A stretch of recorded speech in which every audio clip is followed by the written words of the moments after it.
하나님의 백성들에게 아주 중요한 것 중에 하나가 건강하고 아름다운 교회를 만나는 것입니다. 우리가 교회에서 진리로 채움을 받지 못하고 우리가 교회에서 기쁨을 누리지 못한다고 하면 우리가 아무리 바른 신앙을 가지고 있다 하더라도 우리의 영혼은 병들 수밖에 없고 정신적으로 방황할 수밖에 없습니다. 그러나 아름답고 건강한 교회의 많은 부분이 목회자 한 사람에게 달려 있다는 사실을 알아야 합니다. 즉, 목회자가 바른 신앙과 바른 인격을 가지고 있어야 되고 이 진리를 위하여 바른 헌신이 되어 있어야 하는 것입니다. 저는 교회라고 하는 것은 이 세상에서 하나님이 주신 가장 아름다운 곳이고 가장 행복한 곳인데 왜 그렇게 많은 사람들이 교회로부터 상처를 받고 교회의 뿌리를 내리지 못하고 방황을 해야 하는지 많은 고민을 하게 되었습니다. 가장 중요한 이유는 역시 목회자의 문제라고 생각합니다.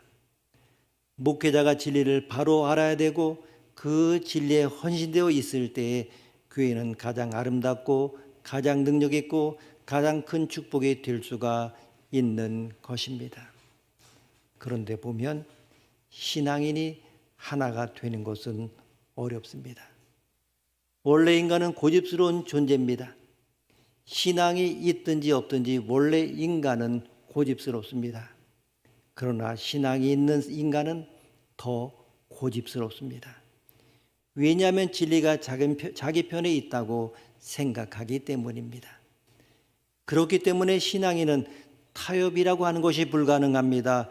타협이라는 말이 별로 흡족하지 않다고 하면 적어도 대화를 할 수 있어야 될 것 아닙니까? 상대방의 말을 들을 수 있어야 될 것 아닙니까? 그리고 자기가 틀릴 수도 있다는 가능성을 인정해야 될 것 아닙니까? 저는 지금껏 살면서 제일 존경스러운 사람은 자기가 틀렸다고 인정할 수 있는 사람입니다. 만약 아버지가 자식에게 애야, 애비가 틀렸다, 애비가 잘못했다라고 말할 수 있다면 그것이 만 가지의 잔소리보다도 더 효력이 있을 수가 있습니다. 선생님이 학생에게 애들아 선생님이 틀렸다 이렇게 인정할 수 있다면 그것이 얼마나 큰 교육적인 가치가 있겠습니까? 목사도 마찬가지입니다. 목사도 때로는 틀립니다. 다만 그것을 숨기는 것뿐입니다. 그렇기 때문에 신앙의 지도자도 때로는 내가 틀렸습니다. 나는 그게 하나님의 뜻인 줄 알았는데, 나는 그게 하나님의 음성인 줄 알았는데 내가 잘못 짚었습니다. 이렇게 인정할 수 있다면 그것만으로도 우리는 그 사람을 존경할 수 있습니다. 그러나 이 시대의 종교인들은 기독교든 이슬람이든 모든 종교는 자기가 결코 틀렸다고 하는 것을 말하려고 하지 않습니다. 그것은 무엇을 뜻하느냐? 남이 틀린 것입니다. 남이 잘못하는 것입니다.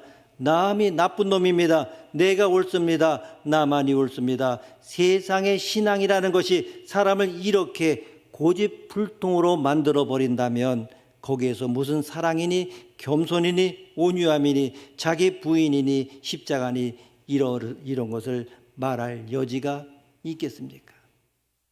지금 우리나라의 정치인들을 보게 되면 무엇을 위해서 싸우는지 도대체 알 수가 없습니다. 투쟁을 위한 투쟁을 하는 것처럼 보입니다. 정치라는 것이 원래 타협으로 하는 게 아닙니까? 기브 앤 테이크, 서로 주거니 받거니 하면서 정치를 하는 것인데 지금 우리나라의 정치인들은 그게 없고 투쟁 일변도이고 정치인들 웃는 것도 잊은 것 같습니다. 그들은 웃지 않습니다. 선거 때만 되면 그냥 사람들 앞에서 웃습니다. 그리고 어색하게 웃는데 그게 우리가 봐도 정말 너무나 어색합니다. 웃고 싶지 않은데 웃는 것, 이것이 다 눈에 보이지 않습니까? 같은 나라의 정치인들이 만났을 때도 안 웃는다고 하면 장차 대한민국을 대표해서 남의 나라 대표를 만날 때는 어떻게 하려고 합니까? 같은 당 사람들과도 웃지 않는다면, 같은 한국 사람과도 웃지 않는다면 외국 남의 나라의 이익을 대표하는 사람을 만나서 어떻게 악수를 하고 그리고 어떻게 웃고 어떻게 사진을 찍으려고 합니까? 도대체 국가의 지도자라는 사람들이 국민들에게 무슨 본을 보이고 무엇을 가르치려고 하는지 알 수가 없지만은 지금 우리나라의 수준이 이것밖에 되지 않는다면 적어도 누군가는 내가 틀렸다, 당신이 옳다, 당신이 나보다 의롭다 이렇게까지는 말할 수 없더라도 적어도 남의 말에 귀를 기울일 수는 있어야 되지 않겠습니까? 그런데 종교인들은 한술 더 뜹니다. 지금 우리나라의 개신교 역사가 한 130년 정도 됩니다. 기독교가 2000년이라는 것에 비교하면 한국의 개신교는 역사가 짧습니다. 그런데 그 짧은 기간 동안에 교단이 몇 번이나 갈라졌는지 아십니까? 생각해 보면 놀랄 노자입니다. 해방 후에 장로교와 고신이 갈라졌습니다. 그리고 예장과 기장이 갈라졌습니다. 그리고 통합과 합동이 갈라졌습니다. 그래서 사람들은 이런 말 합니다. 예수와 그리스도가 갈라진 유일한 나라라고. 왜? 같은 장로교인데 예수교 장로회가 있고 기독교 장로회가 있습니다. 예수와 그리스도가 갈라진 것입니다. 이것은 장로교만 그런 것이 아닙니다. 침례교도 기침이 있고 예침이 있습니다. 성결교에도 기성이 있고 예성이 있고 순복음에도 기하성이 있고 예하성이 있습니다. 도대체 무슨 이유로 그렇게 갈라지는지 알 수가 없는데 과연 그것이 교회를 갈라가면서까지 고집해야만 하는 일인지 알 수가 없는 것입니다. 그렇다고 해서 우리가 일치를 위한 일치를 주장하는 것도 아닙니다. 에큐메니칼 운동이 비판하는 이유가 바로 그것입니다. 소위 교회의 일치를 이뤄내기 위해서 에큐메니칼 운동은 아주 중요한 것들을 타협했습니다. 그래서 일부에서는 에큐메니칼 운동이 기독교를 사회주의로 전락시켰다고 비판하기도 하고 기독교를 정치운동으로 전락시켰다고 비판을 하기도 합니다. 이건 우리가 원하는 것이 아닙니다. 그러나 그럼에도 불구하고 예수를 믿는 신앙의 사람들 간에 협력과 한마음을 도모해야 되는데 이게 아니고 불필요한 다툼을 불러일으키는 경우가 많습니다. 제 친구 목사 하나는 자기 형과 만나면 반드시 방언 이야기가 나온다고 합니다. 그러면 그 형은 예수 믿는 사람은 반드시 방언을 해야 된다고 우기고 자기는 안 그래도 된다고 우겨서 결국은 늘 말다툼을 한다고 합니다. 분명 성령의 은사 가운데 방언도 중요하지만은 이게 형제간에서 이렇게 갈등을 빚는다고 하면 남남끼리면 오죽하겠습니까? 안 그렇습니까? 얼마나 그리스도들끼리 사실은 작은 것을 가지고 큰 것을 잃어버리는지 다 말할 수 없습니다. 그렇기 때문에 무엇이 잘 믿는 것이냐 하는 분명한 기준을 가지고 있어야 됩니다. 어떻게 하는 것이 잘 믿는 것이냐? 여러분 정말 잘 믿고 계십니까? 이런 질문하면 사람들 대부분 자신 없어 합니다. 나는 잘 못 믿습니다. 이유를 물어보면 주로 난 기도를 많이 안 한다느니 교회를 자주 빠진다느니 이렇게 말합니다. 이런 문제가 있습니다. 그러나 이런 건 문제가 아니지 않습니까? 그런데 사실을 잘못 믿는다고 대답하는 게 낫지. 나는 잘 믿어요. 정말 그렇게 대답하는 사람 보게 되면 때론 얄밉지 않습니까?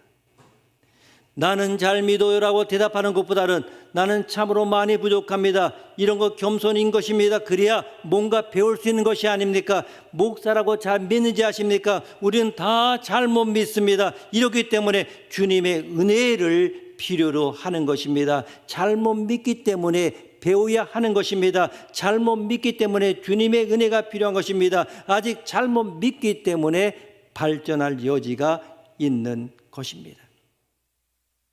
우리는 아직 가나안 땅에 이르지 못했습니다. 위에 갈 길이 멉니다. 그러나 가는 중입니다. 이것이 중요합니다. 아직 도착하지 못했지만 가는 중입니다. 언젠가는 도착하게 될 것입니다. 아직 이루지 못했습니다. 아직 끝내지 않았습니다. 하나님이 하신 일도 끝나지 않았고 내가 할 일도 끝나지 않았습니다. 앞으로 갈 것입니다. 그러므로 우리는 모두 부족하지만 내일은 오늘보다, 내년은 올해보다 더 성숙하고 잘하고 더 잘 될 줄을 믿는 믿음으로 사는 것입니다. 이것이 바로 소망이라고 하는 것입니다.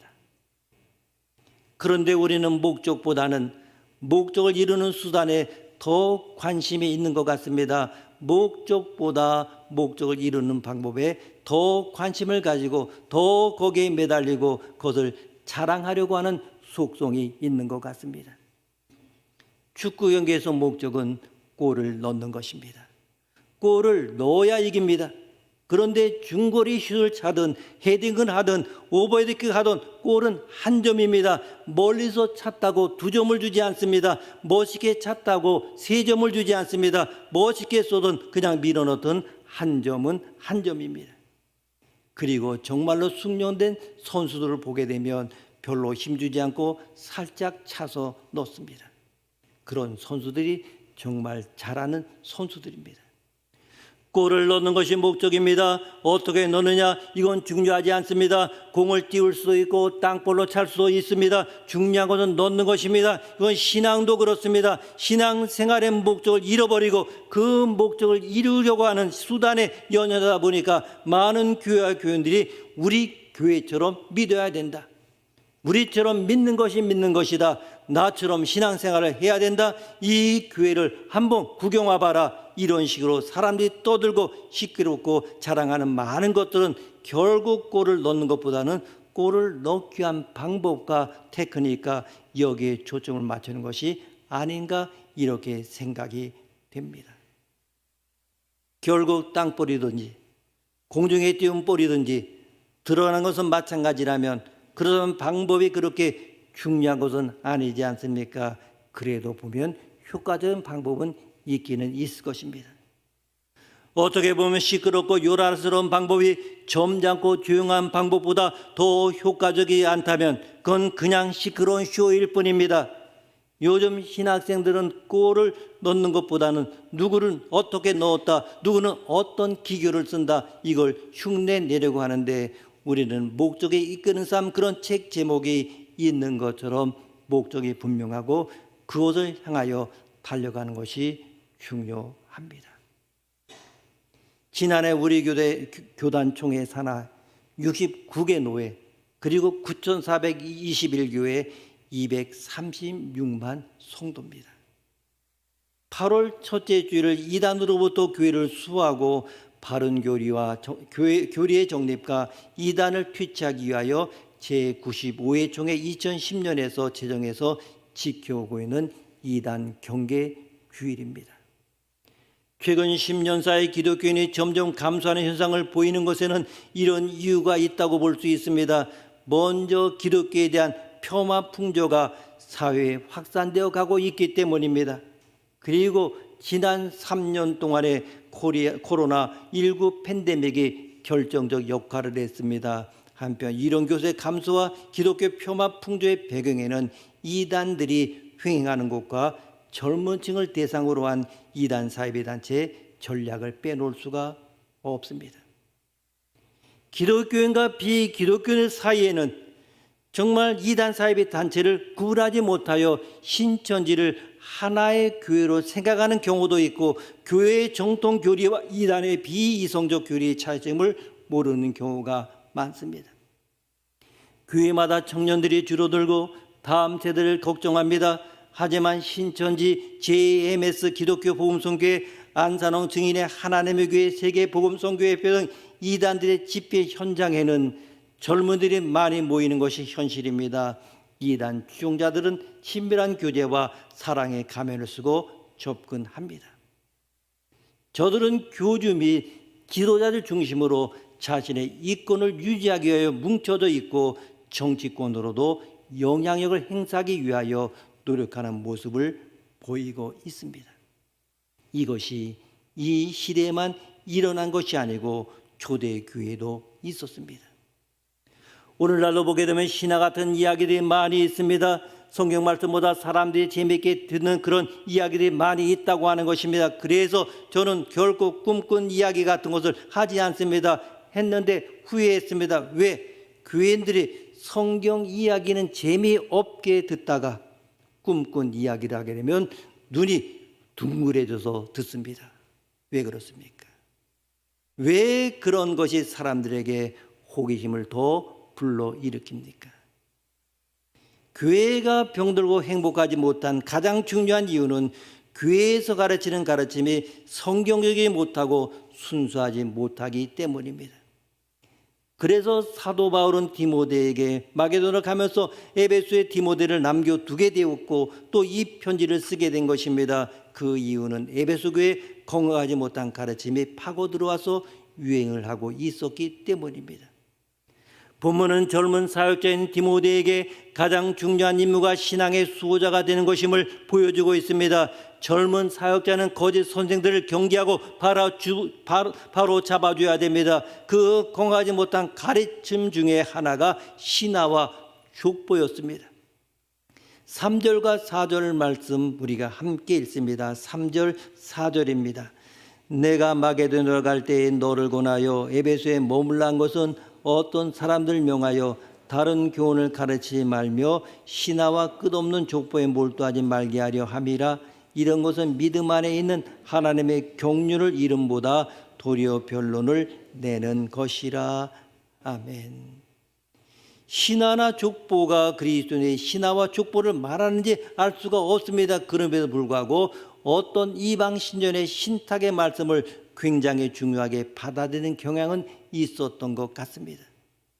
그리고 그런 가르침의 권위를 족보를 가지고 따져서 그리스도의 영웅들의 후손이라고 하면 훨씬 더 권위 있게 받아들였던 것 같습니다. 그러니까 결국 신하라고 하는 것은 말도 안 되는 점쟁이들이 하는 수작들입니다. 그리고 이들이 따지는 권위라고 하는 것도 사실은 전부 다 비성경적인 것입니다. 그러나 그 당시 세상의 풍조는 이런 것들을 굉장히 중요하게 생각하고 받아들이고 있었던 것입니다. 그리고 잘못된 율법의 교훈이 있었습니다.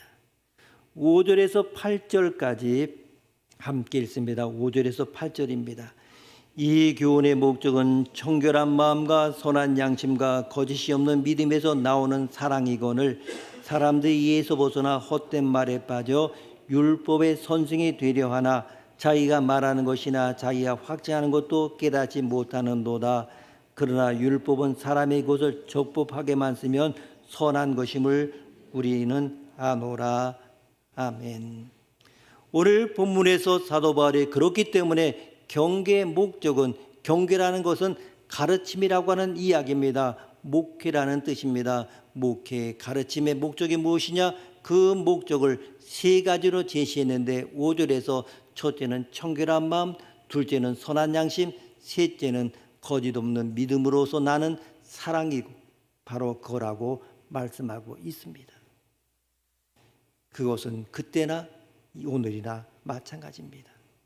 이 세 가지를 잘 믿는 것은 이 세 가지의 의미라는 것이라는 이야기입니다. 이 세 가지를 벗어나면 아무리 꽹가를 치고 아무리 시끄러워도 벗어난 것입니다. 선한 청결한 마음이 청결한 사람 복이 있나니 하나님을 볼 것이라고 했습니다. 청결한 마음, 예수 믿는 사람은 그 마음이 청결해야 됩니다.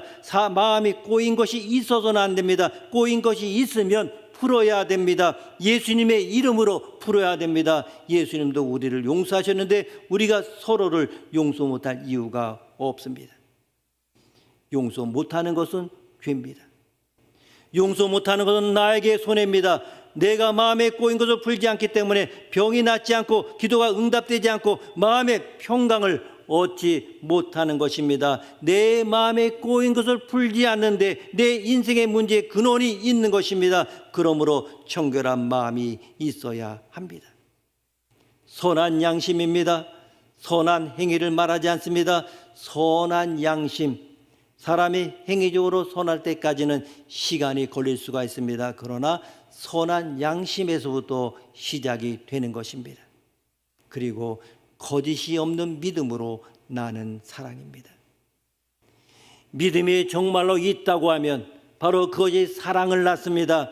나는 사랑이 없다고 염려하지 마십시오. 여러분에게 믿음이 없는 것을 염려하십시오. 믿음이 생기면 그것은 사랑을 낳습니다. 이것이 바로 기준입니다. 잘 믿는 기준이 여기에 있습니다. 우리가 언제 잘 믿는 것이 무엇이냐를 생각하는지 아십니까? 신앙인에 대해서 실망할 때입니다. 신앙인에 대해서 실망할 때 우리는 잘 믿는다고 하는 것이 무엇이냐를 생각하는데 그 해답이 여기에 있는 것입니다. 청결한 마음, 선한 양심, 거짓이 없는 믿음, 여기에 바로 참된 기준이 있습니다. 우리는 율법과 복음의 관계는 벼와 그 속에 있는 씨로 생각하면 좋겠습니다. 즉 율법도 복음이고 하나님 말씀인데 껍질 안에 들어있는 것입니다. 율법에는 하지 말라고 되어 있지만 이것은 모두 다 바로 믿으라고 하는 것입니다. 우상을 섬기지 말라고 하는 것은 하나님을 잘 믿으라고 하는 것입니다. 간음하지 말라고 하는 것은 아내를 사랑하고 성적인 순교를 지키라는 뜻입니다. 도둑질하지 말라는 것은 열심히 일해서 아름다운 생활을 하라는 뜻입니다. 그런데 율법을 잘못 이해하는 사람들은 이것을 자신의 공로로 받아들이려고 하는 것입니다. 사도 바울은 그런 율법은 진정으로 거듭나지 않은 자들에게 더 적용돼야 할 것이라고 말씀하고 있습니다. 9절 10절 말씀 함께 읽습니다. 9절 10절입니다.